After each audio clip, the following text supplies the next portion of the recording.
I just wanted to speak a little bit about how this diagnosis came about. My wife is a longtime Parkinson's patient, so I've accompanied her to innumerable clinic visits. And I remember one time we were sitting in the exam room waiting for the doctor to come in with her iPad or whatever, device she had, right? And so we're sitting there and side by side, and she comes in and she pauses for a moment. She looks at us and she says, which one of you is the patient? Yeah, right. Well, that was a few years back. And in the course of time, um, we followed that. One neurologist from one clinic, she quit and moved to another. We moved with her. And I'm sitting in the exam room one day, not as a patient, just as a support person. And so I have this slight tremor in my left hand. No big deal. I'm still strong. I'm still driving. Nothing wrong. And so she says, her neurologist says, I'll look into it. She orders a nuclear medicine study called a DAT scan. If you're a Parkinson's patient or an MSA patient, you probably are familiar with what it is. It is a radionucleotide, an isotope of iodine. Anyway, the result was abnormal. She just casually remarked at a future appointment, which wasn't for me at all. We just walked into the clinic and she saw me and said, oh, by the way, your DAT scan was abnormal. What did it mean? It forebode something really serious, but I wasn't paying attention because I wasn't sick, right? But soon to be that was going to change. And so in the future, they worked me up. They started me on this dopamine agonist called Carblivo. They chased my blood pressure numbers up one side and down the other because I have severe dysautonomia, which affects all of the autonomic systems of the body, and the cardiovascular system is one of those that is on automatic pilot much of the time, if not all the time. And so those numbers are kind of weird, and I've been prescribed medications up and down. But so one day I'm not in my doctor's office, I'm in my nurse practitioner, who's a person that I've become pretty fond of because I've interacted with her a lot, and she's not really unpleasant to be around. And so one day she's using a metaphor of a caregiver, perhaps a mother or father or someone, looking out a kitchen window at a backyard with a bunch of similarly dressed children, all moving around in the backyard. They all look the same. They're all dressed the same. They're all moving around the same. And one of the kids in the backyard, unidentifiable at this point, his name was MSA.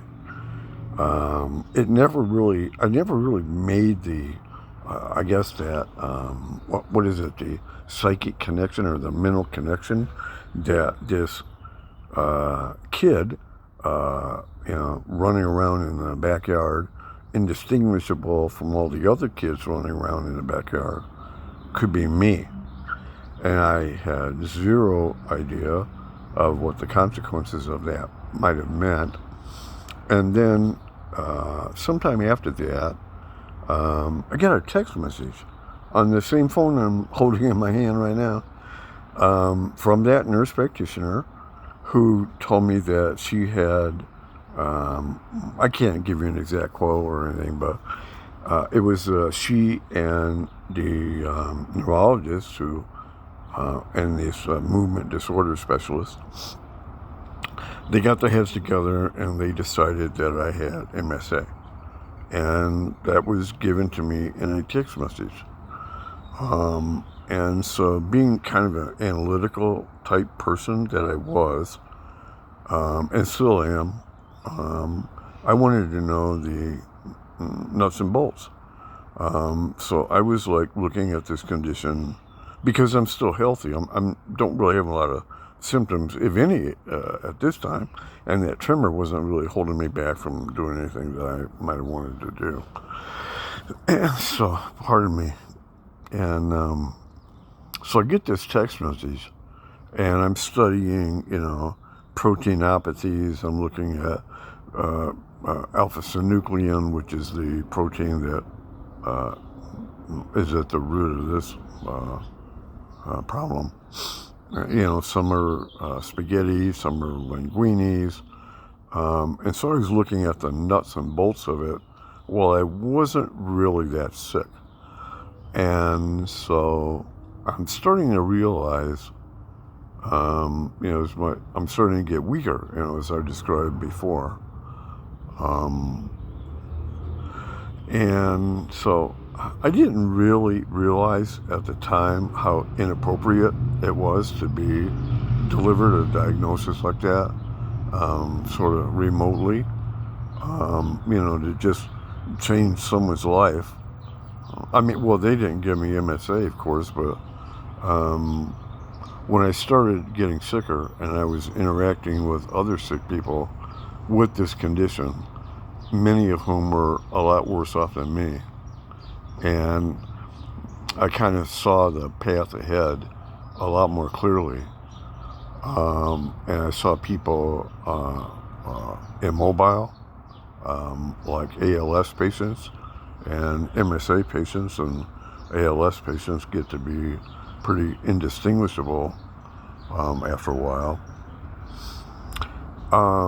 So if I knew how deep the quicksand of shit that I was drowning in, I think that the last 12 months of my life could have been spent better preparing for the inevitable decline and end, which is going to happen. But it's not an if, it's a when. I have started working with a death doula, which I didn't really know what that was until recently. And if you don't, they're like a midwife. They are a non-medical person who provides assistance in a medical transition. So we normally associate midwives with helping expectant women, knowing what to expect, when to start doing this, when to stop doing that, and what childbirth is going to be like. And so they assist in a non-medical way, of course. And long before we had doctors or nurses or shaman or medicine men or whatever they were. They helped us in our time of need. And the death doula also does something similar.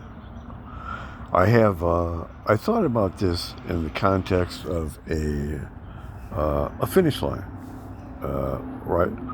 Like we're born and we traverse this line and we live and things happen and then we die. No one likes to talk about death. It's not a subject. I don't like to talk about it. No one does, I guess. But it's inescapable. We're all going to do it. But I don't think of it as a finish line anymore. I think of it as I imagine myself in the middle of an immense field in Nebraska or Kansas. And I'm in the middle of this enormous field, and I turn my body 360 degrees, and the horizon, the finish line, is the same no matter where I look. So it's not a linear, A to B. It's a circumference of a circle. And that's the way I kind of view it now. Long ago, before I ever got sick, I had a dream. And in my dream, I was visited by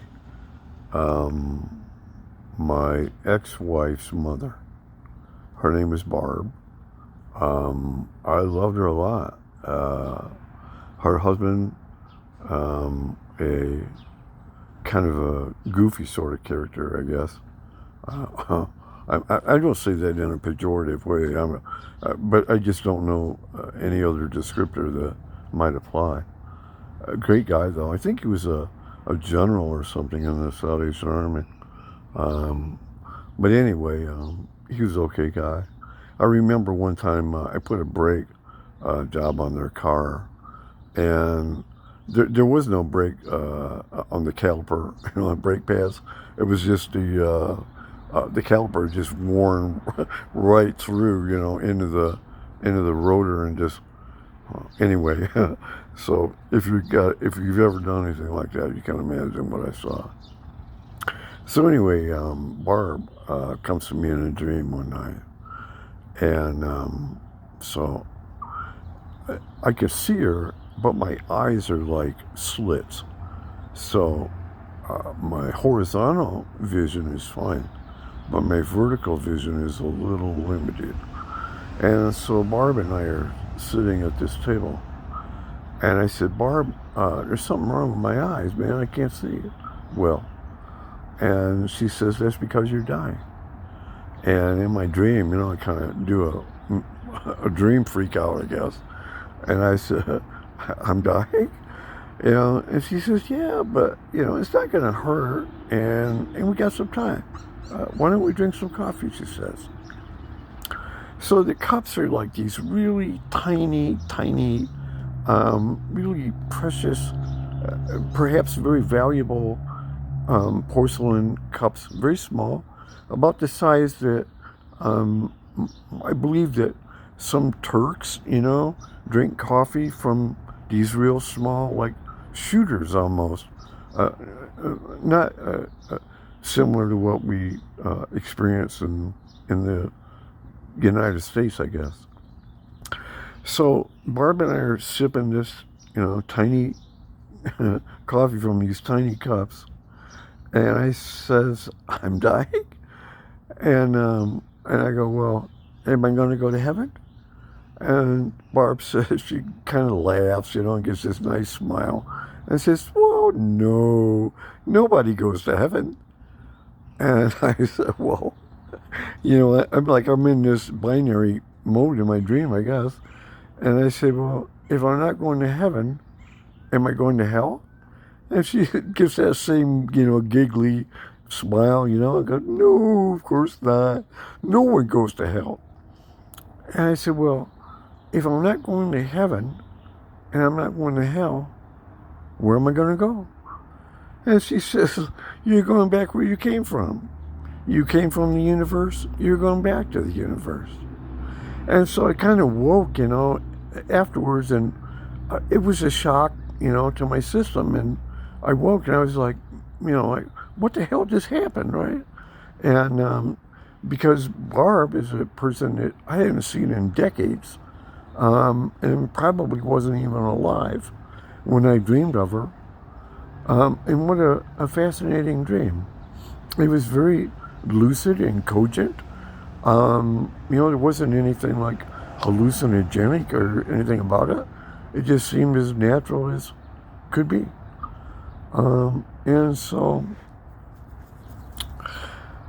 that kind of, at the time, I wasn't ill, but it seemed like there was value in that dream that I can use now, because it sort of endorses my present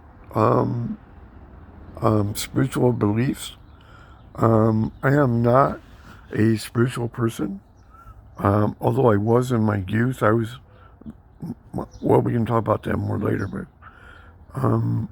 yeah, I believe, if I had any spiritual belief at all, it would be in the like the animistic traditions of indigenous people all over the planet that evolved independently of each other, and these cultures never had any contact, yet they developed remarkably similar belief systems, of which, if I understand it correctly, and if I understand my own beliefs correctly, it is in the interconnectedness of all things, living and non-living, and that there's no magic about it. Disease is not magical. I did not get this foul illness because of something that I did or something that I did fail to do. We used to believe that famine and flood and stuff were punishment from angry gods. We used to believe that illness was the same thing, pretty much, until we developed the tools to understand how these things occur. I believe that germ theory predated the discovery of the microscope, and the discovery of the microscope validated germ theory. So there is a method to everything. There is a natural explanation for everything, I believe, and we just don't have the tools to discover what causes things that distress us. We don't know what causes multiple systems atrophy. We don't know what causes Parkinson's and many other conditions. We're starting to get an idea about some neurodegenerative illnesses, but magic has nothing to do with it. Magic didn't cause these conditions. Magic won't treat them or cure them. And so that's kind of like my belief. And yeah, but if you ask me, have I come to terms with my own mortality? Well, the answer to that would be no.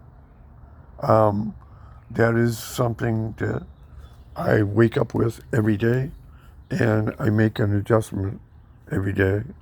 I'm sorry I'm moving around like this, but I hope you can deal with it, and that the sound is audible. Okay, so Bud Kralin, MSA patient, Tucson, Arizona, coming at you one more time. Peace.